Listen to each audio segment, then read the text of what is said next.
সুখপুর রাজ্যের রাজা তার আইন বিষয়ক মন্ত্রীকে ভীষণ পছন্দ করতেন। মন্ত্রী যেমনই সৎ তেমনই বুদ্ধিমান। নিজের কাছাকাছি রাখার জন্য রাজা একসময় মন্ত্রীকে রাজমহলে একটি ঘর তৈরি করে দেন। মন্ত্রী মশাই, দুপুরে আমরা একসাথে আহার করব। আপনার পছন্দের মাছ ভাত হয়েছে আজ, সাথে জলপাইয়ের আচার। জয় হুকুম মহারাজ, আনন্দের সাথে দাওয়াত কবুল করছি। অনেক ধন্যবাদ। মন্ত্রী মশাই, আপনি তো জানেন আপনাকে আমি নিজের ভাইয়ের চোখে দেখি। আমার সব প্রয়োজনে সাথে থাকলেও নিজের প্রয়োজনে আপনি কিছুই কখনো চান না। জি মহারাজ, আদরে আপ্যায়নে আপনি সবসময় তা প্রমাণ করে গেছেন, কিন্তু এই রাজ্যের কারো কিছুতে আপনি কমতি রাখেননি। কি আর চাইব মহারাজ। মন্ত্রী, শুনেছি আপনার স্ত্রী গর্ভবতী। তার যত্নেরও যেন কোনো কমতি না হয়। যা প্রয়োজন আমাকে জানাবেন, তার জন্য অনেক শুভকামনা। অসংখ্য ধন্যবাদ মহারাজ, আমি আমার স্ত্রীকে আপনার এই শুভকামনা পৌঁছে দেব। মন্ত্রী মশাইয়ের সন্তান যথাসময়ে জন্মগ্রহণ করল, কিন্তু কয়েক মাস যেতেই এক ভয়াবহ বাস্তবতার সামনে এলো। শুনছেন, আমাদের সন্তান কোনো শব্দ হলে সেদিকে তাকায় না। এই কয় মাসে মুখ দিয়ে সে একটা টু শব্দও করেনি। একে ভয়াবহ কথা বলছো, এভাবে তো কখনো খেয়াল করিনি।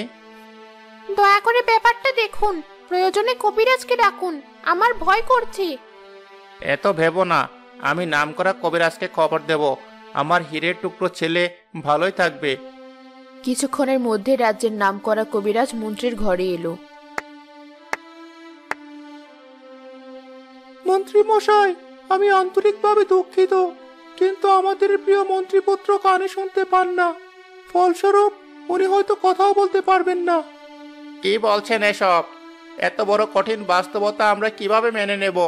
এর কি কোনো সমাধান নেই?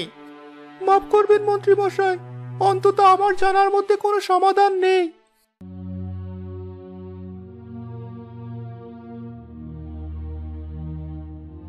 কি ব্যাপার মন্ত্রী, আপনাকে এত চিন্তিত দেখাচ্ছে কেন? রাজা মশাই, আমার জীবনে এক ভয়াবহ সময় নেমে এসেছে। কবিরাজ মশাই বলে গেলেন আমার সন্তান কালা ও বোবা। কি বলছেন মন্ত্রী মশাই? আপনি ভাববেন না, আমি প্রয়োজনে ওকে দেশ বিদেশের সকল বড় কবিরাজ দেখাবো। আমার মনটা একদমই ভেঙে গেছে মহারাজ। আমি বুঝতে পারছি মন্ত্রী মশাই, আপনি এখন ঘরে গিয়ে ঘুমান। আমি যত জলদি সম্ভব একটা ব্যবস্থা গ্রহণ করব।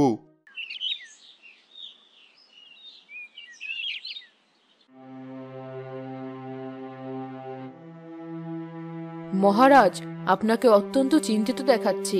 কি হয়েছে বলুন আমাকে। রানী, তুমি তো জানো আইন বিষয়ক মন্ত্রী মশাই আমার ভাইয়ের সমান।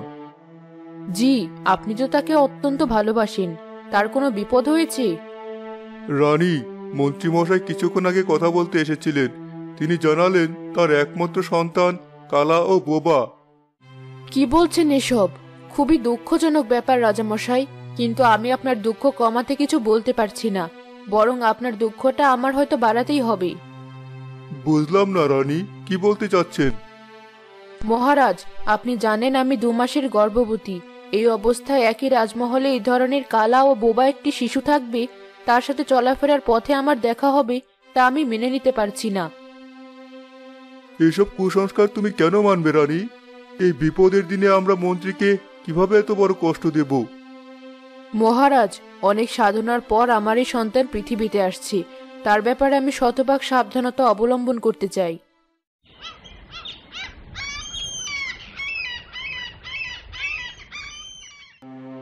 পরদিন রাজা অনেক ভাবল, স্ত্রীর কথা সে ফেলতে পারল না। একই সাথে মন্ত্রী মশাইকে মুখোমুখি এরকম একটি কথা বলার অবস্থাও তার নেই। অনেক ভেবে সে ঠিক করলো রাজদরবারে সকালের অধিবেশনে আনুষ্ঠানিকভাবে মন্ত্রীকে রাজমহল ছাড়ার কথা বলবেন। সবাই দরবারে আসন গ্রহণ করুন। আজ আমি একটা কথা বলতে চাই। আপনারা অনেকেই জানেন আমাদের সম্মানিত আইন বিষয়ক মন্ত্রী আমার রাজমহলের একটি কক্ষে থাকেন, কিন্তু বর্তমানে আমার মনে হচ্ছে রাজমহলকে সম্পূর্ণ পারিবারিক স্থান হিসাবেই রাখা উচিত। যেহেতু মন্ত্রী মশাইয়ের সাথে আমার সম্পর্ক শুধুই কাজের খাতিরে, তাই উনি এখন থেকে রাজমহলে আর থাকবেন না, বরং অন্যান্য মন্ত্রীদের মতো রাজমহল থেকে কিছুটা দূরে ওনার থাকার ব্যবস্থা করা হবে। মহারাজ, আপনার সিদ্ধান্তের উপর পূর্ণ মর্যাদা রেখেই বলছি, আমি এতদিন রাজমহলে আপনার নির্দেশের কারণেই ছিলাম, যেহেতু আপনি বারবার আমাকে ভাইয়ের চোখে দেখতেন। তবে যেহেতু আপনি নতুন একটি সিদ্ধান্ত নিয়েছেন, তা অবশ্যই উত্তম বিবেচনা করেই নিয়েছেন। আমি আজই রাজমহল ছাড়ার ব্যবস্থা নিচ্ছি। রাজামশাই মুখে মন্ত্রীকে ধন্যবাদ বললেও তার অন্তর কেঁদে উঠল। এই ঘটনার পর মন্ত্রীমশাই রাজদরবারে আসেন, কাজ করেন, কিন্তু কি যেন আর আগের মতো নেই।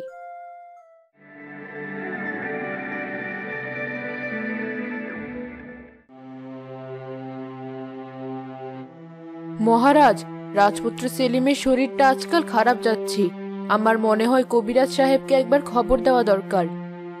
কেন, কি হলো সেলিমের? কোনো খাবারে রুচি নেই, শরীর দুর্বল, বেশিরভাগ সময় সে ঝিমোয়। বলো কি? তাহলে তো জলদি করে কবিরাজকে ডাকতে হয়, লক্ষণ তো সুবিধার ঠেকছে না।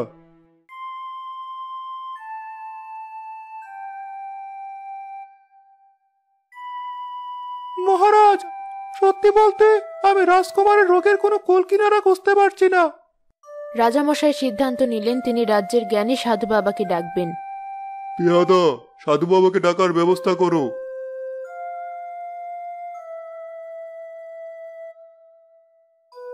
মহারাজ, আপনি আমার সাথে একটু বাইরে আসুন। কি ব্যাপার সাধু বাবা, খুব কঠিন কোনো রোগ? আমার মনে হচ্ছে কোনো ঔষধ না, বরং এক অলৌকিক পানি পান করালে রাজকুমার সুস্থ হয়ে উঠবেন। কোথায় পাবো সেই পানি? এখনই বলুন, প্রয়োজনে আমার সকল সেনাকে আমি পাঠাবো। এক কঠিন খেলা, এমন কারো হাতে পানি পান করতে হবে যার জীবনে কোনো পাপ নেই। পুরো রাজ্যে অনেক পুণ্যবান লোক আছেন, নিশ্চয়ই আমার রাজপুত্রের জন্য আমি তাদের কাউকে নিয়ে আসতে পারবো। শুধু মনে রাখবেন, কোনো পাপে যদি পুণ্যবান সেজে সুস্থ করার উদ্দেশ্যে রাজপুত্রকে পানি পান করায়, তাহলে তিনি আরো অসুস্থ হয়ে যাবেন। আমি খেয়াল রাখবো। প্রথমেই যাওয়া হলো রাজ্যের এক মহিলার কাছে, যিনি শুধুই ধর্মচর্চা করে দিন কাটান।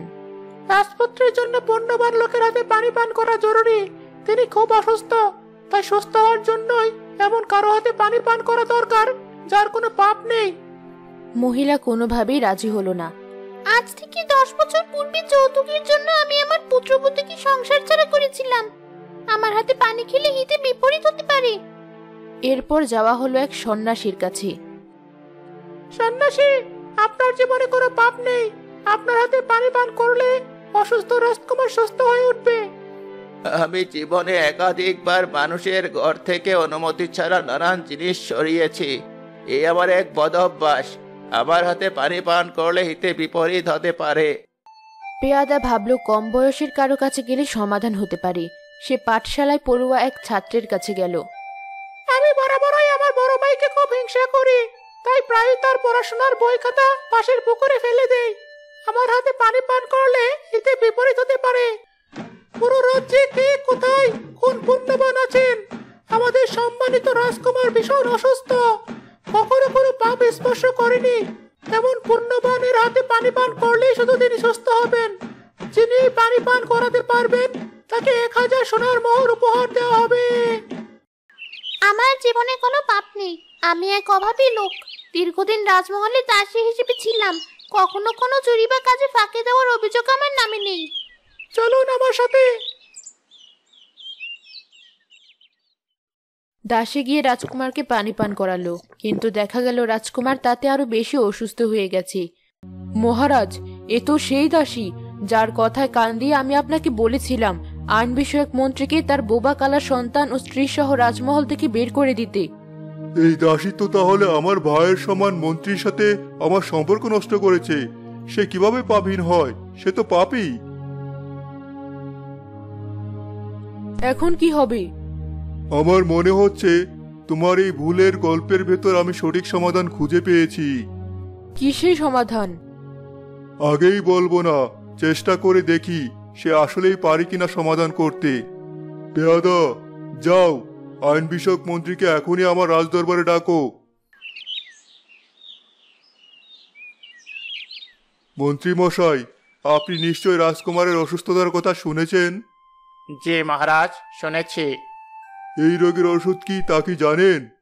পুরো রাজ্যে মাইকিং হয়েছে, কোনো পাপ নেই এমন কারো হাতে রাজপুত্রকে পানি পান করতে হবে। ঠিকই শুনেছেন। এখন উপায়? রাজা মশাই, এমন কেউ কি আসলেও আছে?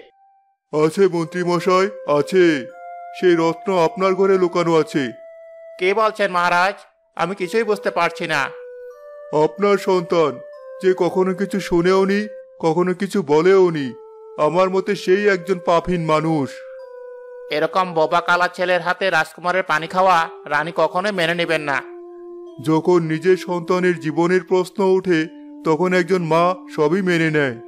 রাজা মশাই, আমি বিশ্বাস করি আপনি যা বলেন ভেবেই বলেন। মন্ত্রী মশাই, আমার অতীতের ভুলের জন্য আমাকে ও আপনাদের রানীকে মাফ করে দিন। দয়া করে আপনার সন্তানকে নিয়ে রাজমহলে আসুন। রাজপুত্রকে বাঁচাতে হবে। জয় হোক মন্ত্রী মশাই। মন্ত্রী তার সন্তানকে নিয়ে রাজমহলে এলেন। রাজা নিজ হাতে এক গ্লাস পানি সেই বোবাকালা মন্ত্রীপুত্রের হাতে তুলে দিলেন। তার হাতে পানি পান করল রাজকুমার। কিছুক্ষণের মধ্যেই রাজকুমার উঠে বসল।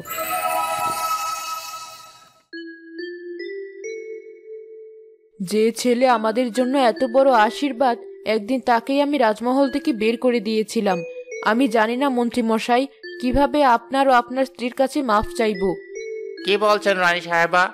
এভাবে বলে আমাদের লজ্জা দিবেন না। মন্ত্রী মশাই, বলতে দিন। তার বোঝা দরকার আছে সে কত বড় ভুল করেছিল। দয়া করে আপনারা থামুন রাজামশাই। তাহলে বলুন, মাফ করেছেন? আমাদের মনে আর কোনো কষ্ট নেই রাজামশাই। যা হওয়ার তা তো হয়েই গেছে। তাহলে কথা দিন মন্ত্রী মশাই, আপনি আবারও আমার ভাইয়ের মতো পরিবার নিয়ে এই রাজমহলে থাকতে শুরু করবেন। তার আবার কি প্রয়োজন রাজামশাই? না ভাই, আছে, প্রয়োজন আছে। বাকি দিনগুলো না হয় আমরা একসাথে এক পরিবার হয়ে কাটিয়ে দিব।